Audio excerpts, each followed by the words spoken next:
Shalom Bapak Ibu. Apa kabar? Apa kabar? Ya, kita bersyukur oleh anugerah Tuhan. Hari ini kita bisa bersama-sama lagi berada di dalam rumahnya, memuji, menyembah Dia, dan bersekutu dengan firman-Nya. Dan kita percaya setiap kali kita beribadah kepada Tuhan, ibadah kita tidak pernah sia-sia kepada-Nya. Amin. Amin. Firman Tuhan berkata, ibadah itu mengandung janji baik untuk hidup sekarang maupun untuk hidup yang akan datang. Haleluya. Saya sudah berdiri bersama.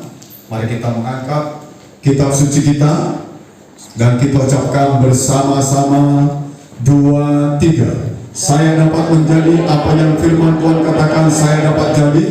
Saya dapat lakukan apa yang firman Tuhan katakan saya dapat lakukan. Saya dapat memiliki apa yang firman Tuhan katakan saya dapat memiliki. Saya menyatakan, saya mempercayai dan saya menerimanya dalam nama Yesus. Aku percayakan firman-Mu, firman-Mu adalah kebenaran. Aku percayakan janji-janji firman-Mu, janji-janji firman-Mu akan digenapi dalam hidupku. Firman-Mu mengajarku hari ini dan aku akan melakukannya. Amin. Mau diajar oleh firman Tuhan? Amin. Saudara mau melakukan firman Tuhan? Amin. Saudara percaya firman Tuhan adalah kebenaran? Amin. Maka janji-janji Allah akan digenapi dalam hidup saudara. Katakan amin. Kita tetap berdiri bersama-sama. Saya masih mengajak saudara belajar dengan tema kita The Word of Miracles. Kita membaca di dalam 2 Korintus pasal yang ke-12.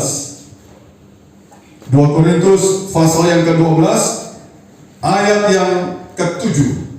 Kita ucapkan bersama-sama 2, 3. Dan supaya aku jangan meninggikan diri karena penyataan-penyataan yang luar biasa itu, maka aku diberi suatu duri di dalam dagingku, yaitu seorang utusan iblis untuk menggocok aku, supaya aku jangan meninggikan diri. Amin. Silakan duduk.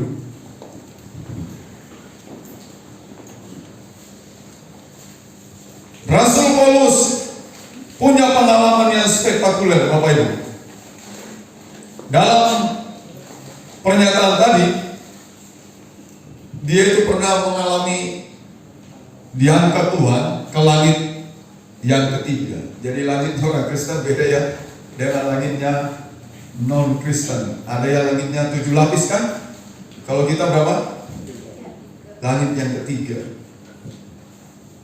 Tapi dia hebat, dia nggak mau bicara tentang pribadinya.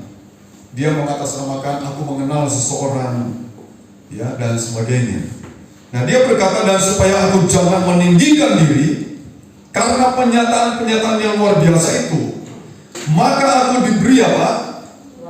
Suatu duri di dalam dagingku.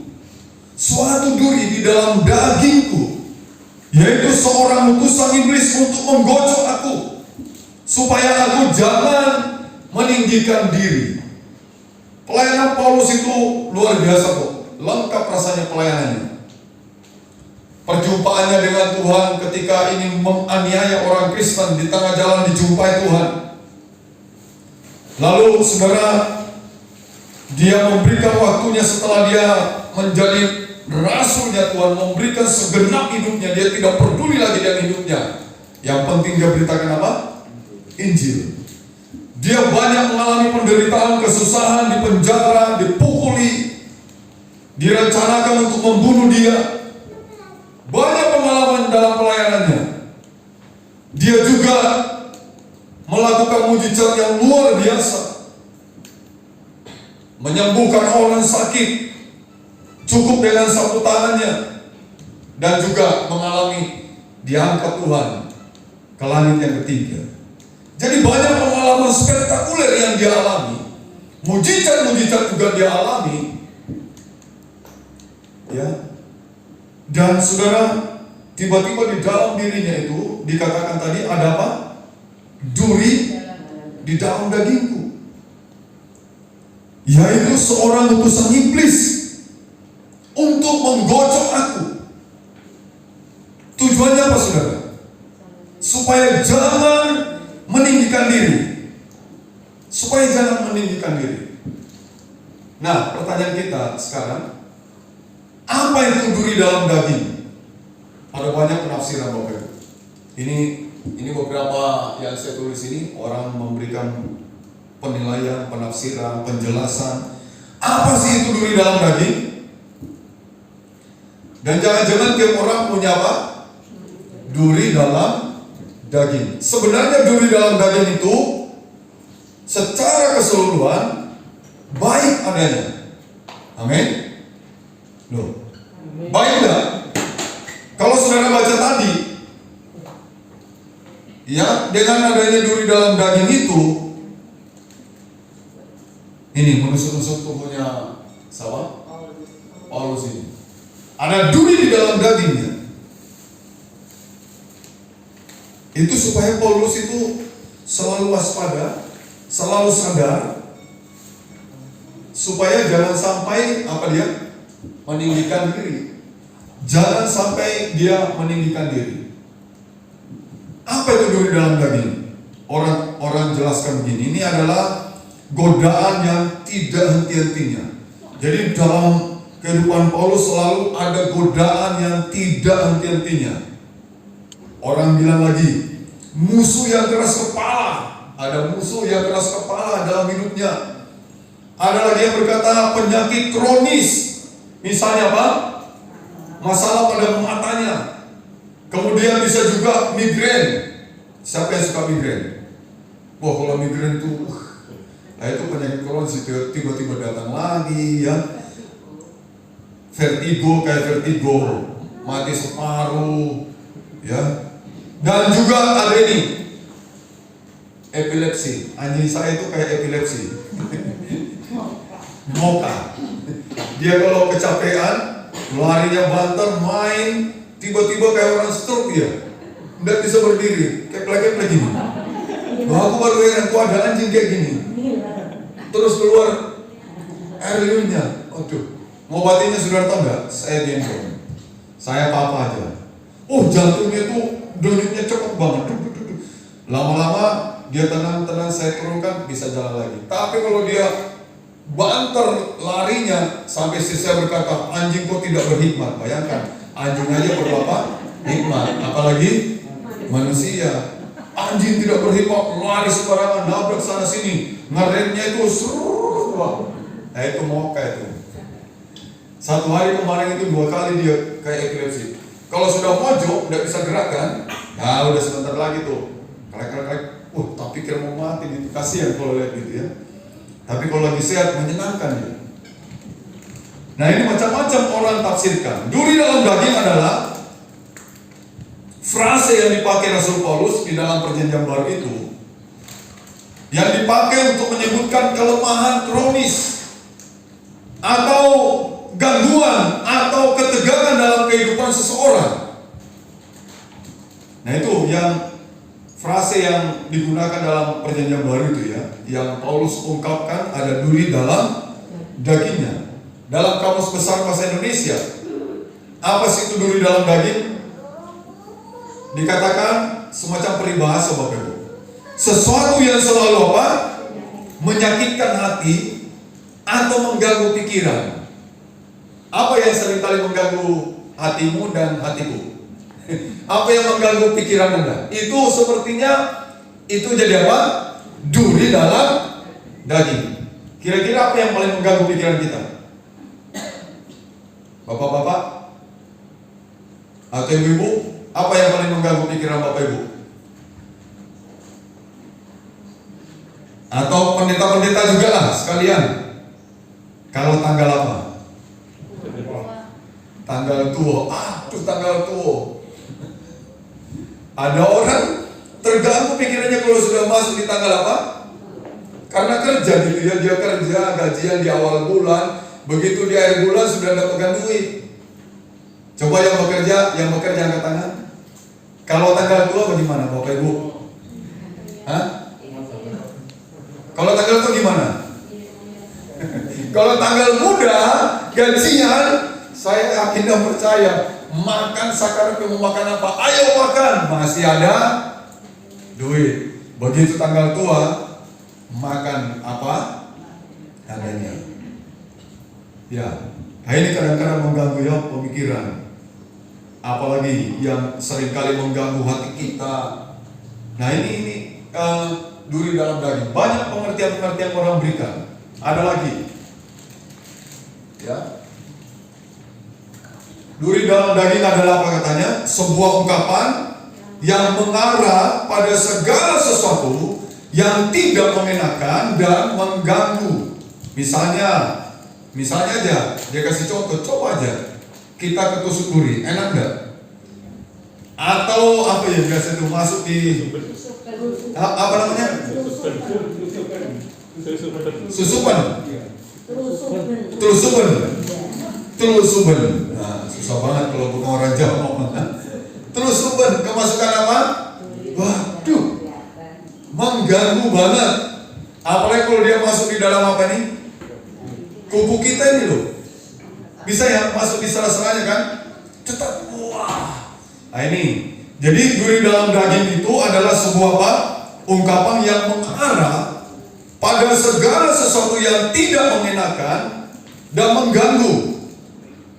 Nanti kita coba pulang ditusuk duri. Jangankan saudara duri gitu ya. Ada polisi, ada tentara untuk ditusuk jarum yang kecil karena vaksin itu yang tegangnya luar biasa. Harus dikawal oleh 2 orang temannya, pegang kiri kanan. Suster yang menyuntik dia supaya dia tidak tegang. Nah, jangan dokter. Ya lemas pak. Begitu ada suntik teriak, wah, nggak jadi lagi. Ada orang sampai ketakutan gitu. Ya sampai ketakutan, nggak jadi disuntik itu. Dia pikir gini, ini mengganggu ini. Ya, jarum ini mengganggu.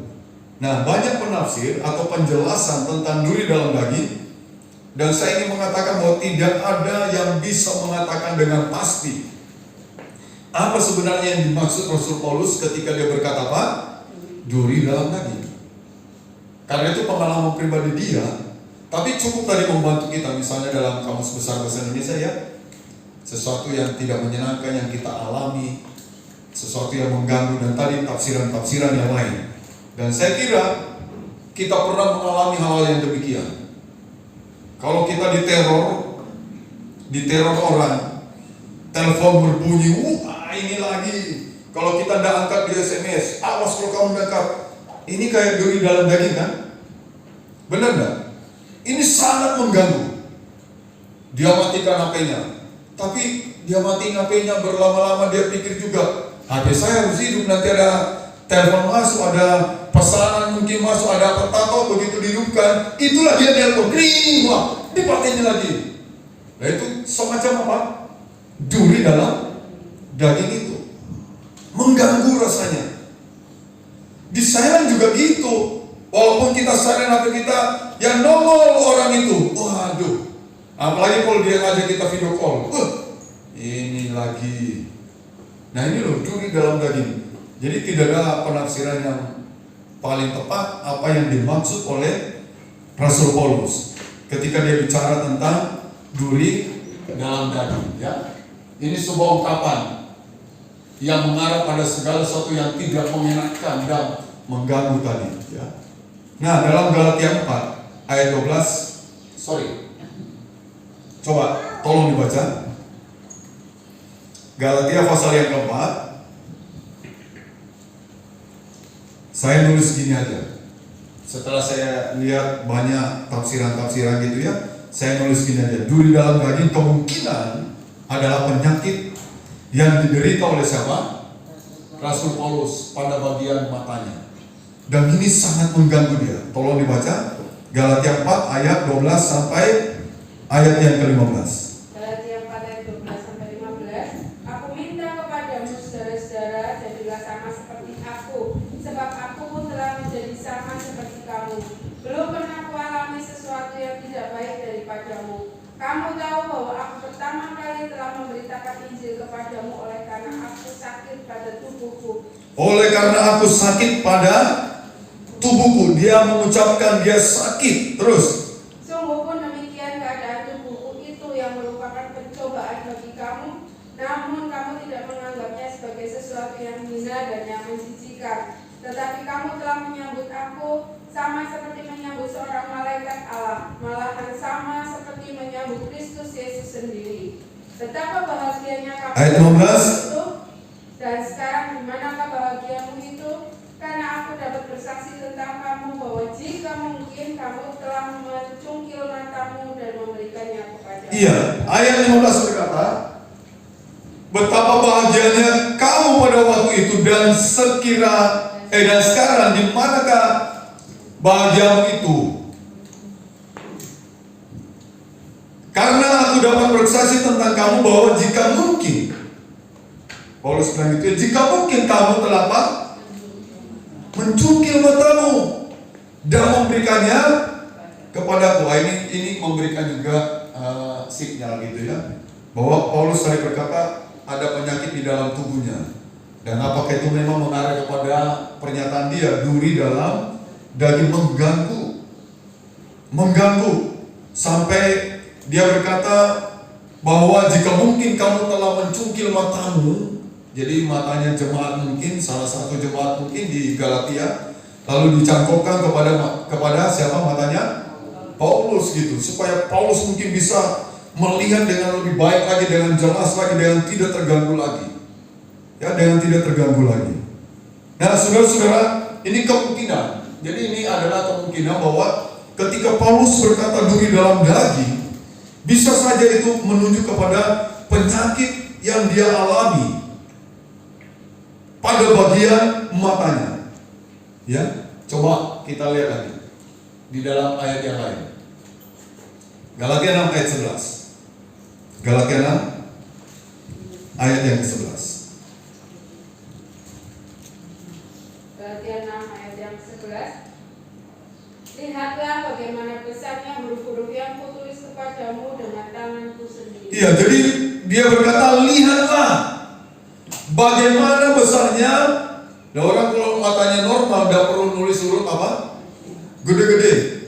Bagaimana besarnya huruf-huruf yang kutulis kepadamu dengan tanganku sendiri. Ada pendeta kami senior, sudah tua memang, pendeta namanya Benjamin Cahaya Dermawan.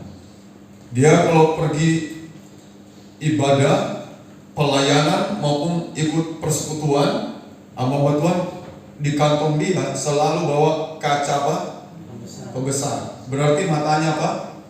Terganggu sekali, dan itu tidak nyaman. Bayangkan kalau tidak ada apa? Kaca pembesar. Ya, kalau tidak ada kaca pembesar, ya repot udah. Termasuk saya nih, mata saya ini minus sekarang 2/4. 2/4. Tapi kalau saya baca sekarang, kalau jarak dekat ini saya harus buka. Mungkin mau menuju ke mana? Ke apa? Ke plus ya. Tapi lama banget saya tunggu kapan plusnya. Karena kalau plus ini harus dibuka aja kan?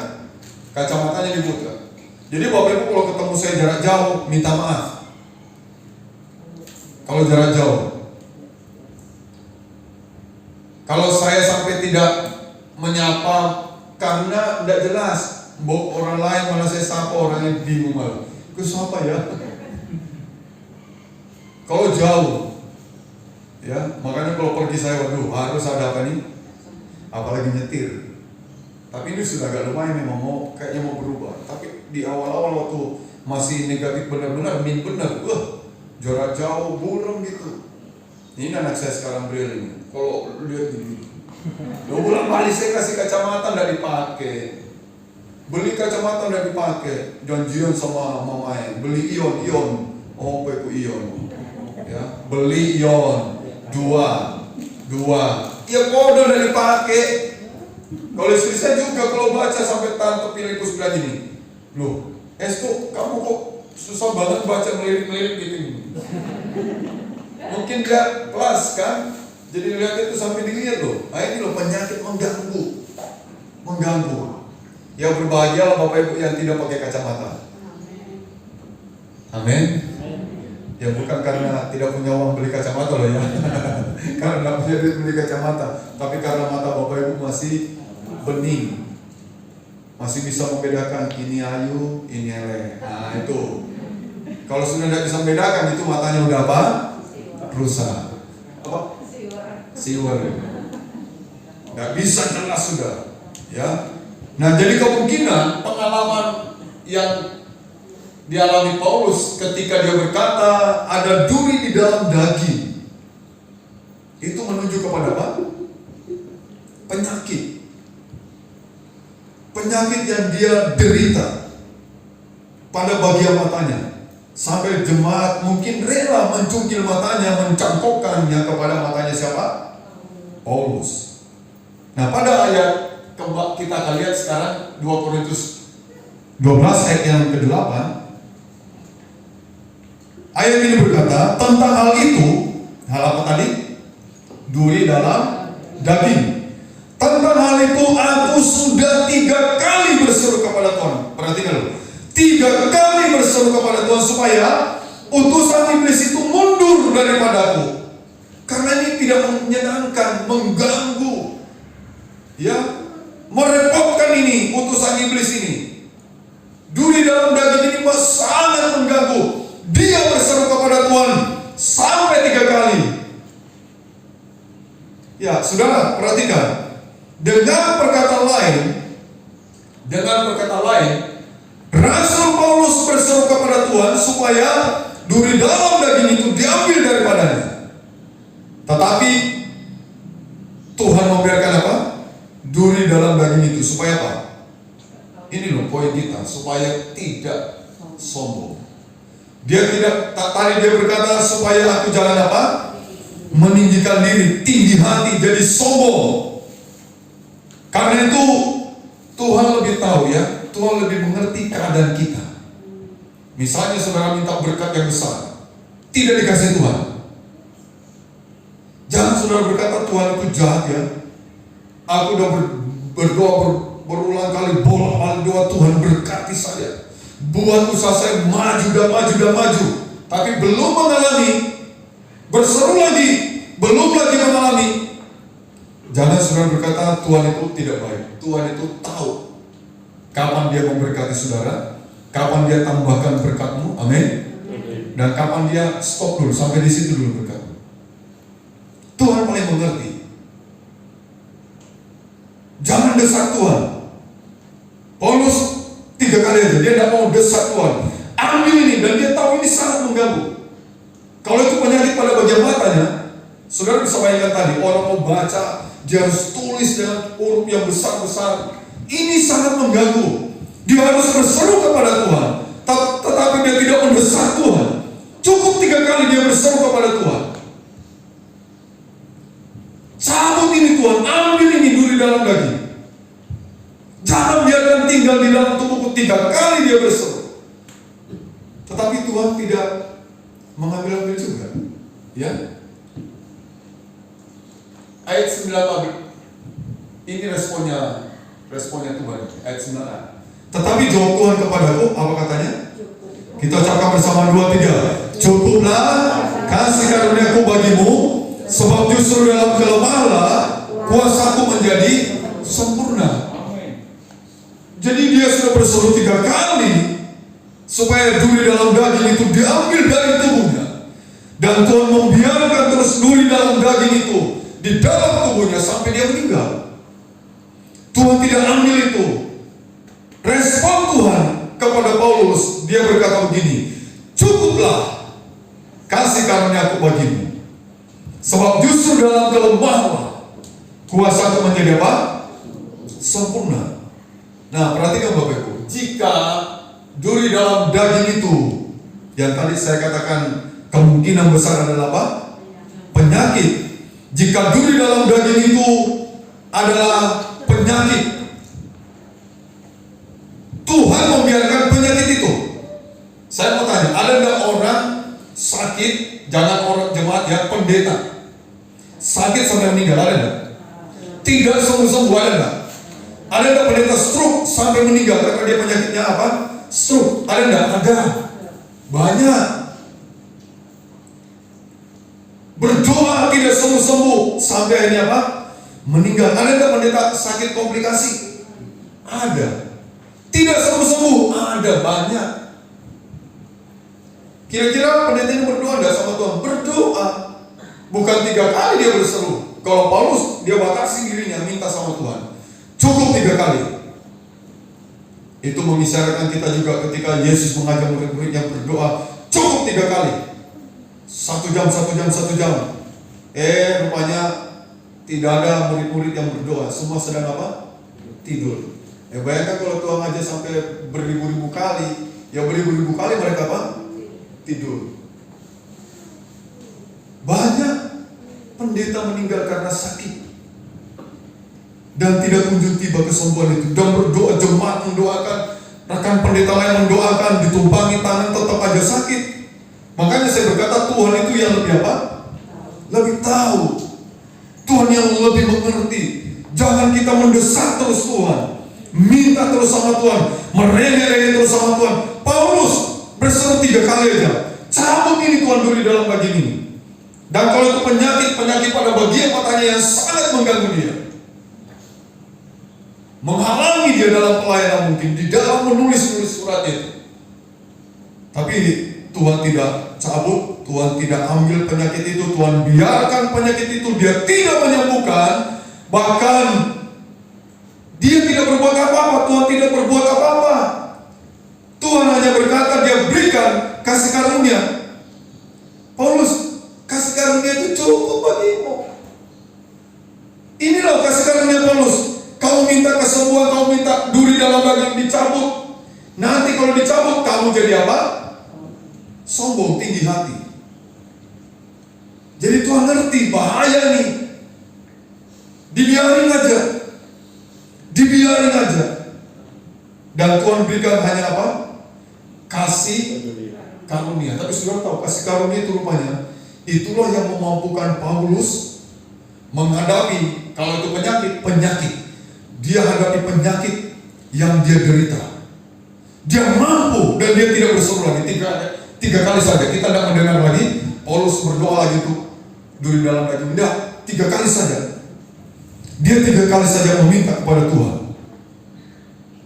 Dan Tuhan berkata, kasih karunia itu cukup bagimu. Dan saudara tahu kasih karunia itu, itulah yang memampukan Rasul Paulus. Dia mampu menghadapi penyakit yang dia deritanya. Dia mampu bertahan melayani Tuhan, tidak mundur dalam pelayanan. Dia terus mengerjakan tanggung jawabnya. Apa yang dipercayakan kepada dia, dia kerjakan. Sekalipun ada yang mengganggu dalam hidupnya, penderitaan yang mengganggu dalam hidupnya, dia tetap hadapi semuanya itu. Dia lakukan sampai dia berkata, aku telah mencapai garis akhir. Aku telah bertanding dengan iman yang benar. Aku telah memelihara iman dan sebagainya. Sekarang saat kematianku sudah apa? Sudah dekat katanya. Dia tidak menyerah dengan duri dalam daging yang ada di dalam tubuhnya. Tidak, dia tidak menyerah. Dia terus melakukan pelayanannya kepada Tuhan. Ya. Nah, saudara-saudara, jangan menyerah kalau ada duri dalam daging saudara dan sampai hari ini itu masih menjadi duri dalam dagingmu, dalam dagingku. Amin. Amin. Jangan menyerah. Berdoa, ya kita tetap berdoa, minta kepada Tuhan. Tuhan itu pembuat mujizat. Amin. Kita percaya Dia berkuasa. Gampang kalau Tuhan mau, saudara. Amin. Gampang. Suatu saat saya ke Kudus, ke Pati. Jadi kunjungan kerja saya mengunjungi teman-teman. Dan ada saya kunjungi teman sedang dirawat di rumah sakit di Pati. Ibu ini sudah lama cuci darah. Waktu saya ke sana, lihat kondisinya memang udah lemah sekali. Cuci darah, waduh. Saya minta izin sama suaminya, Pak, boleh saya berdoa buat ibu, kita serahkan sama Tuhan. Suaminya gini, iya Pak. Berapa tahun mendampingi ibu sakit ini? 4 tahun. 4 tahun ya? 4 tahun. Bahkan mungkin 5 tahun. Saya harus bopong dia naik ke mobil, antar ke rumah sakit. Nanti selesai cuci darah, bopong lagi, bawa pulang ke rumah, begitu terus. Nah, saya minta izin, kita serahkan sama Tuhan. Ya Pak, kami berdoa, kami nyanyi pujian. Kuserahkan. Haleluya. Saya lakukan kunjungan lagi ke teman-teman lain. Sebelum saya kembali ke Purbalingga, ditelepon, Pak, istri saya sudah dipanggil Tuhan. Haleluya. Ya, dia menangis, tapi dia juga apa? Lega rasanya ya. Duri dalam daging itu apa? Dia ambil itu saat istrinya meninggal. Selesai, cuma saya ikut sampai kepada pemakaman, ya. Tapi saya masih ada di sana, dan rasanya anak-anak waktu sebelum meninggal pun mereka sepakat semua untuk apa? Menyerahkan mama ini ke dalam tangan Tuhan, menyerahkan. Nah, saudara, karena itu kalau ada duri dalam daging di dalam hidup kita, dan itu belum diambil Tuhan, percayalah Tuhan punya kasih karunia untuk kita. Amin. Kasih karunia itu yang memampukan kita menghadapi duri dalam daging itu. Itu yang Tuhan berikan dalam hidup kita. Kasih karunia-Nya Dia berikan kepada saudara dan saya. Kita baca sebagainya. Setelah itu baru Paulus berespon luar biasa. Dia berkata, sebab itu terlebih suka aku apa? Bermega atas kelemahanku, supaya kuasa Tuhan turun menaungi aku. Kuasa Kristus turun menaungi aku. Sebab itu terlebih suka.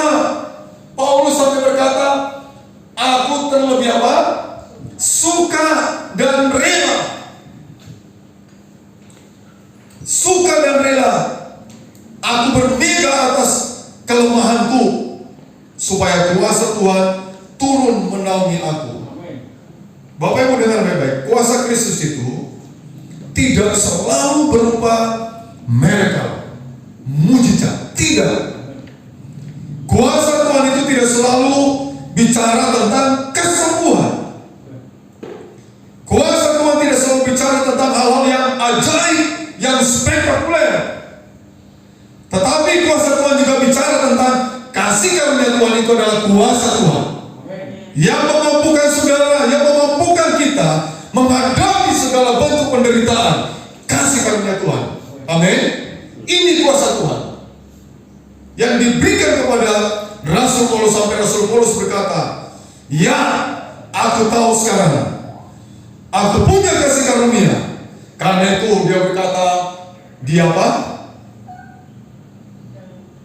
Dia terlebih suka dan rela aku bermega atas kelemahanku, supaya kuasa Kristus turun menaungi aku. Lebih ekstrim ayat 10-nya. Ayat 10-nya tadi itu ya. Ayat 10. Ayat 10 berkata, karena itu aku senang dan rela di dalam kelemahan, di dalam siksaan, apalagi di dalam kesukaran, di dalam apa lagi? Penganiayaan, apalagi, dan kesesakan oleh karena Kristus. Sebab jika aku lemah maka aku kuat. Ini loh kasih karunia Tuhan yang dia dapatkan. Yang Tuhan berkata kepada Rasul Paulus, kasih karuniaku cukup bagimu Paulus. Dan ketika Paulus tahu dia punya kasih karunia-Nya Tuhan untuk menghadapi penyakitnya, penderitaannya, dia bilang gini, aku rela dan senang dalam kelemahan, dalam siksaan, dalam bukan lagi gangguan buat dia. Dia tidak merasa lagi terganggu oleh duri dalam daging ini. Dia tidak peduli lagi semuanya itu. Ya, mengapa Rasul Paulus senang dan rela di dalam kelemahan, di dalam siksaan, di dalam kesukaran, dan di dalam penganiayaan? Karena kasih karunia Tuhan itu yang cukup bagi dia. Haleluya. Jadi kasih karunia Tuhan itu dahsyat Bapak Ibu. Amin. Amin. Kasih karunia Tuhan juga itu yang menyelamatkan kita loh. Oleh kasih karunia-Nya kamu ditebus dengan darah yang apa? Mahal, dengan cuma-cuma. Kasih karunia itu jauh lebih mahal dari segala-galanya. Kasih karunia pemberian yang Tuhan berikan itu dengan cuma-cuma. Saudara tahu kasih karunia Tuhan itu yang lebih spektakuler lagi, lebih hebat. Waktu dia naik di atas kayu salib itu menebus dosa kita. Itu kasih karunia Tuhan, pengorbanan yang terbesar yang dia berikan. Yang fokus Paulus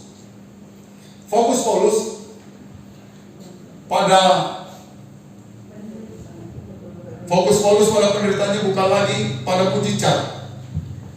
Ya. Bukan lagi pada kepada mujizat. Dia 3 kali saja berseru kepada Tuhan. Sekarang fokusnya Paulus apa? Pada penderitaannya adalah apa? Kasih karunia. Kasih karunia Tuhan karena cukup baginya. Dia bertahan di dalam penderitaan itu, dia kuat di dalam penderitaan itu karena ada kasih karunia Tuhan di sana. Amin. Ada kasih karunia Tuhan yang membuat dia tahan menderita. Dia tidak lagi berteriak minta supaya Tuhan angkat itu, tidak. Dia hadapi semua penderitaannya. Jadi saudara, perhatikan bahwa kalau kita membuat mujizat atau mengalami mujizat, ini dapat membuat kita jadi apa? Orang yang, apalagi orang yang bikin mujizat itu, dan juga orang yang mengalami mujizat bisa jadi apa? Sombong.